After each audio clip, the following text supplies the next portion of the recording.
안녕하세요. 세상을 바꾸는 작지만 강한 흐름 채널 M&R의 밸류 크리에이터 김장길입니다. 자, 오늘은 창꿈 특강이죠. 예비 창업 패키지, 초기 창업 패키지, 나는 왜 탈락했을까? 심사평을 파헤쳐보자라는 주제로 진행을 할 거고요. 지금 보시는 거는 이제 맛보기 영상이기 때문에 창업꿈나무 회원님께서는 이 밑에 있는 링크를 통해서 실제 본 강좌로 이동해 주시기 바랍니다.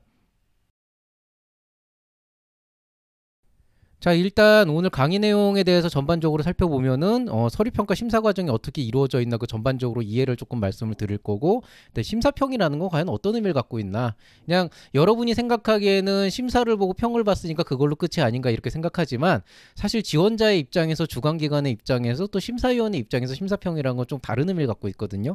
그거를 조금 이해하시는 게 좋을 것 같아서 그런 얘기를 하고, 이제 여러분이 억울해하는 요소가 어떤 것들이 있는지 거기에 대해서 얘기를 하고, 그 이의신청 얘기는 한번 하긴 했었는데 정말 이걸 해야 될까? 요거에 대해서 조금 더 적나라하게 말씀을 드리고요. 그 다음에 이제 몇 가지 사례를 들어서 행간 읽기, 그 다음에 이걸 이제 준비를 해서 여러분이 앞으로 어떤 일을 해야 될지 이런 것들에 대해서 말씀을 한번 드리도록 하겠습니다. 자, 일단 이제 여러분이 이 강좌를 이제 이어가시기 전에 제가 딱 두 가지만 당부 말씀을 드릴게요. 자, 일단 첫 번째는 심사평이 어떻게 나왔든지 간에 여러분이 거기에 대해서 감정에 휩싸이면 안 돼요.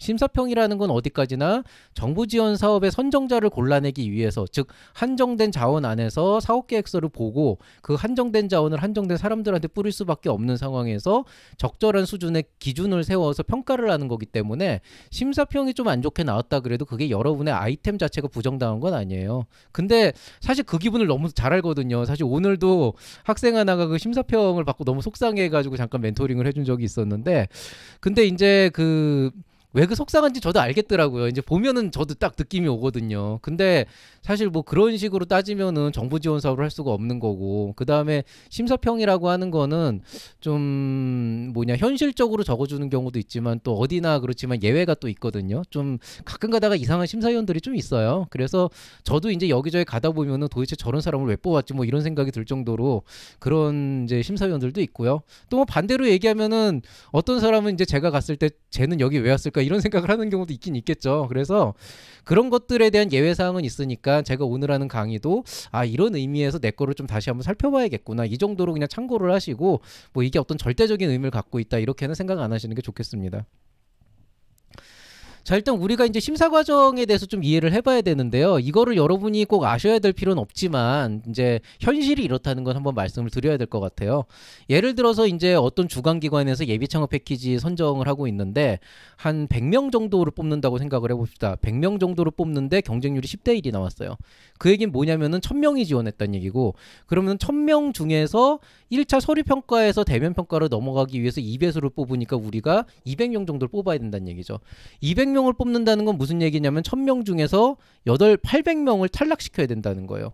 그리고 제가 누누이 얘기하지만은 이 800명을 탈락시키는 게 그렇게 쉬운 일이 아닙니다. 왜냐하면 정말로 뭐 1000명 중에 20%가 잘하는 사람이 없겠어. 그런데 실제로 없거든요. 실제로 한 2%에서 3% 정도가 정말 사업계획서도 괜찮고 그 안에 있는 인원 구성도 괜찮고 아이템도 괜찮고 그래서 조금 만장일치로 들어가는 경우가 있다 그런다면은 나머지 한 18% 정도는 사실 대부분 비슷비슷해요. 그리고 사실은 한 40% 50% 정도까지 비슷비슷하기 때문에 그 안에서 이렇게 평가가 갈리는 거는 의외로 사업계획서 안에 들어가 있는 표현되어 있는 내용이나 아니면 좀 그런 특성들에 대해서 좀 갈리는 경우도 있고요. 아주 드물게는 심사위원의 좀 취향이 반영되는 경우가 없지는 않는데, 근데 보통 심사위원들이 한 5명 정도 들어가게 되면 그게 굉장히 많이 희석이 되거든요. 특히나 이제 뭐 최고점, 최하점 걸러내고 중간에 있는 점수만 집계를 해버리면은 사실 그렇게 편파적인 판정이 나올 수가 없어요. 그래서 보편적으로는 일단은 그런 어떤 돌발 상황이 없다 그러면 800명을 걸르는 게 되게 힘든 일이다. 그러면은 이제 한번 심사 과정을 이렇게 한번 생각을 해보죠. 자, 어쨌든 1000개의 사업 계획서를 봐야 돼요. 1000개의 사업 계획서를 봐야 된다는 거는 한 개당 10분씩 본다고 했을 때 그 10분이라고 하는 건 사업 계획서를 검토하고 읽어보고 판단을 한 다음에 평가평을 적는 시간까지예요. 요즘에는 평가평을 다 PC에다가 이제 타이핑을 하기 때문에 타이핑하는 시간이 그렇게 오래 걸리진 않으니까 그래도 비교적 조금 실제 평가는 거의 한 9분 8분 동안 이루어진다고 보시면 되는데, 하여튼 10분이라고 평균을 잡아도 1000개면은 10,000분이에요. 그러니 혼자서 볼 수 있는 건 아니고 보통 이제 이거를 며칠에 나눠서 몇 개의 분과로 나눠서 할 수밖에 없는데, 통상적으로 한 명의 심사위원이 한 명의 심사위원이 하루에 심사할 수 있는 사업 계획서는 많아봤자 하루에 한 40개 정도면 한계치라는 거죠. 왜냐면은 1인당 40개 정도면은 하나당 10분씩 봐도 한 400분 정도가 걸리고요. 400분이면은 대략적으로 60분이 1시간이니까 7시간이 조금 안 걸리잖아요. 그러면은 밥 먹는 시간, 쉬는 시간 빼고 뭐 이러면은 아침에 출근해서 거기서 퇴근해야 되는 상황이라고요. 그러니까 40개가 정말 빡센 그 정도거든요. 근데 1인당 40개, 만약에 50개라 그러면은 이제 1일 근무 시간 8시간 초과가 되죠. 그런데 이제 그 상황에서 만약에 1000개의 지원자가 있었다, 1000개의 사업 계획서가 있었다라고 한다 그러면은 보통 분과를 5개로 나눴을 때 그 5개에 5명의 심사위원이 배정이 되고 각각에 있는 5명의 심사위원들은 매일 40건씩 5일 동안 꼬박 심사를 하루 종일 진행을 해야, 그래야 1000개를 비로소 다 볼 수 있다는 얘기죠. 근데 이번에 100명 뽑는 데가 있기는 있었는데 통상적으로 많이 뽑으면 50명, 뭐 적게 뽑으면 2, 30명이니까 한 100명 뽑는 데는 진짜로 한 일주일 다 걸렸을 거예요. 평가하는데 되게 오래 걸릴 수밖에 없는 거고, 그리고 이게 되게 3D입니다. 실제로 해보면은 거의 멘탈이 나가요. 그래서 보통 이렇게 심사평 올 때도 저는 뭐 이 유튜브 하게 되면서 혹시라도 편파 판정이나 형평성 문제 그 얘기가 나올 것 같아서, 사실 저 성격 되게 지랄 맞아가지고 아는 애도 아니다 싶으면 엄청 까거든요. 근데 어쨌든 뭐 다른 요소가 있을 수가 있어서 저는 이제 공식적으로는 예창패나 초창패 심사위원은 안 합니다. 지금 아예 안 해요. 그래서 좀 더 편하게 얘기할 수 있는 게 있는데, 한 2년 전까지 했고 그 뒤에 이제 예창패 초창패 선정된 다음에 멘토링을 하거나 아니면 중간 평가를 나가거나 아니면 이제 실제 심사하셨던 분들 얘기를 딱 들어보면은요, 아 이게 이제 점점 힘들어진대요. 점점 힘들어지고 뭐 사업 계획서도 비슷비슷한 게 너무 많고 겹치는 것도 있고 해가지고 좀 평가 자체도 어려워지고 평도 쓰기 힘들다고 얘기는 하시더라고요. 근데 이제 이런 과정들을 거치게 되다 보니까 이제 어떤 것들이 있냐, 쉽게 얘기해서 심사위원들이 사업계획서 자체를 평가하지 그 안에 있는 행간을 읽을 수는 없다는 거예요. 이게 여러분이 생각하는 거와의 가장 큰 차이점이에요. 여러분은 요거 쓰고 요거 썼으면 이 정도는 심사위원이 알아서 잘 파악해서 시장도 알아보고 해가지고 이해하겠지라고 생각하는데요. 여러분이 적어놓지 않은 사항은 없는 걸로 간주한다는 얘기죠. 그리고 실제로 행간을 그럼 심사위원이 읽어야 되지 않느냐라고 생각하시는 분들도 있는데 사실 읽으면 안 되기도 합니다. 왜냐하면 그게 객관성을 흐트러뜨려요. 예를 들어서 여러분하고 여러분 친구분이 거의 비슷한 내용의 사업계획서로 냈는데 얘는 되고 여러분은 안 됐어요. 근데 왜 얘는 되고 나는 안 됐냐 따졌더니, 아 얘는 행간에 이런 게 있어서 됐고 너는 행간에 이런 게 안 느껴서 됐다, 이러면 말도 안 되는 얘기가 되잖아요. 그래서 실질적으로는 사업계획서는 여러분이 적어놓은 그 내용 그대로 진짜 그 내용만 가지고 평가라는 게 맞아요. 실제로도 거기에 어떤 개인적인 의견이나 사견이나 방향성 같은 게 반영이 되지 않는다고요. 다만 아이템이 워낙 괜찮고 사업계획서도 잘 썼는데 뒷부분에 비즈니스 모델이나 아니면 조금 애매모호한 부분이 있다 그러면은 심사위원들끼리 얘기를 하다가, 아 이런 것들은 발표평가로 들어가서 실제로 그 사람이 발표하는 걸 들어보면 좀 더 정확한 판단이 되겠다 그러면 그런 것들은 또 실제로 위에 올리기도 하죠. 약간 그 정도의 암묵적 합의 정도는 있지만은 기본적으로 사업계획서는 그 안에 있는 내용만 보고 평가하는 게 기본입니다. 그렇게 되기 때문에 여러분이 가장 겪는 어려움 중에 하나는, 여러분은 썼다고 생각했는데 실제로 안 써져 있는 경우가 되게 많아요. 그래서 사업계획서에 내용이 없으면, 그 표현이 없고 그 말이 없으면 기본적으로 없는 겁니다. 사실 그렇다고 그걸 다 써야 되냐, 어차피 5페이지가 한 개고 7페이지가 한 개인데 막 15페이지 20페이지 이만큼 쓸 수도 없는 노릇이고, 그러면은 그걸 다 써야 되냐 그러면은 다 쓰면 되게 산만해지죠. 오히려 이거를 A부터 Z까지 다 써버리면은 실제로 그 안에서 어떤 것들은 실제로 있는 거 뭘 하라는 건지 초점도 안 잡히고 포커스도 안 잡히니까 그래서 떨어지는 경우도 있거든요. 그래서 이게 사실 좀 글쓰기 스킬이 되게 중요하기는 해요. 근데 어쨌든 이런 좀 딜레마 같은 게 좀 있습니다. 자, 그러니 이제 여러분이 여기까지 얘기를 하면은 그래 좋다, 당신이 무슨 얘기하긴 알겠는데 그래도 도대체 뭘 어쩌란 말이냐, 이 불만이 이제 터져 나올 수가 있죠. 뭐 그럴 수밖에 없는 건 이해를 하는데, 이제 거기에 대해서 이제 진정하시고, 일단 떨어졌잖아요. 떨어졌으니까 다시 준비를 해야죠.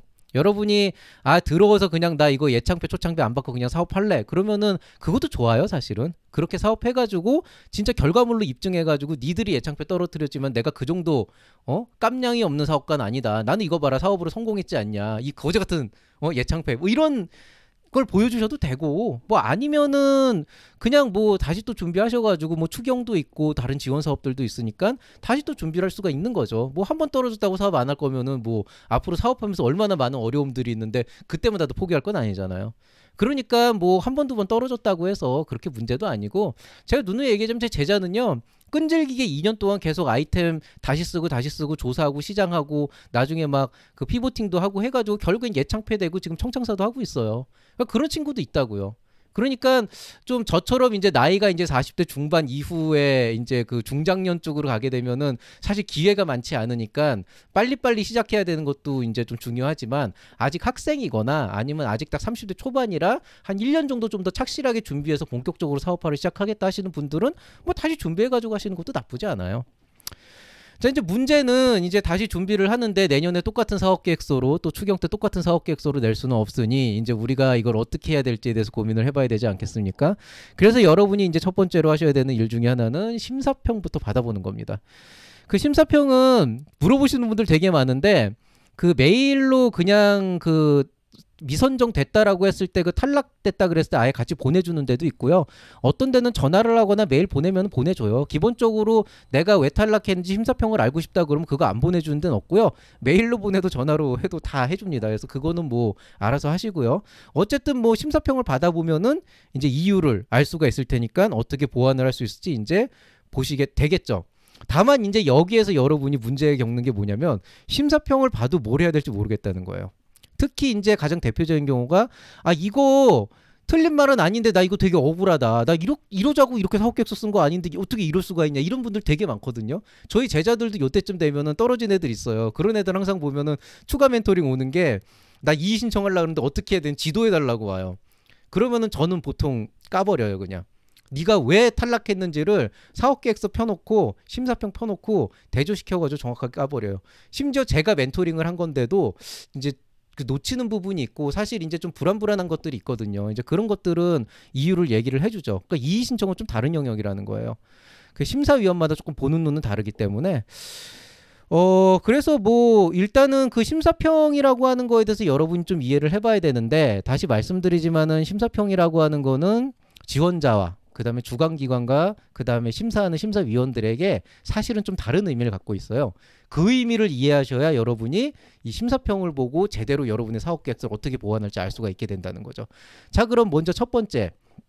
지원자에게 심사평이란 어떤 건가? 이건 되게 단순하죠. 여러분 입장에서는 심사평을 받아보는 이유는 내 사업계획서가 뭐가 문제인가?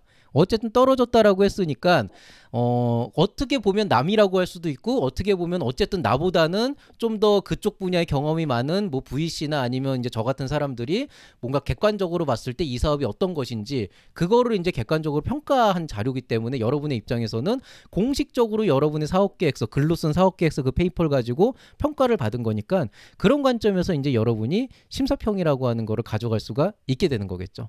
자, 그러면 주관기관한테 있어서 심사평이란 어떤 것인가?